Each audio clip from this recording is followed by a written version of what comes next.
ఎండాకాలంలో మనం డీహైడ్రేట్ అయిపోతే డాక్టర్లు ఓఆర్ఎస్ అదేనండి ఎలక్ట్రోలైట్స్ తాగమంటారు కదా. కానీ వెయ్యేళ్ల క్రితమే మన భారతీయులు ఒక న్యాచురల్ ఓఆర్ఎస్ని కనిపెట్టారు. అదేంటో తెలుసా?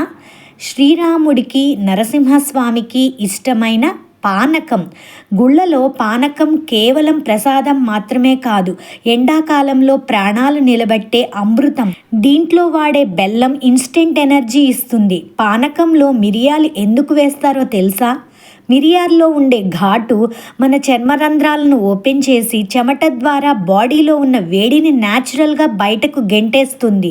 ఇక యాలుకలు, సొంటి జఠరాగ్నిని పెంచి జీర్ణక్రియను మెరుగుపరుస్తాయి. సో కెమికల్స్తో నిండిన కూల్ డ్రింక్స్ ఎందుకు దండగా, మన పూర్వీకులు ఇచ్చిన ఈ పానకం ఉండగా.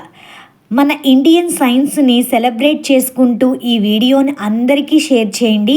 పానకం సైన్స్ గురించి ఇంకా డీటెయిల్డ్గా తెలుసుకోవడానికి కింద ఉన్న డే 2 ఫుల్ వీడియోని చూసేయండి. For more videos please subscribe Damodara devotional channel.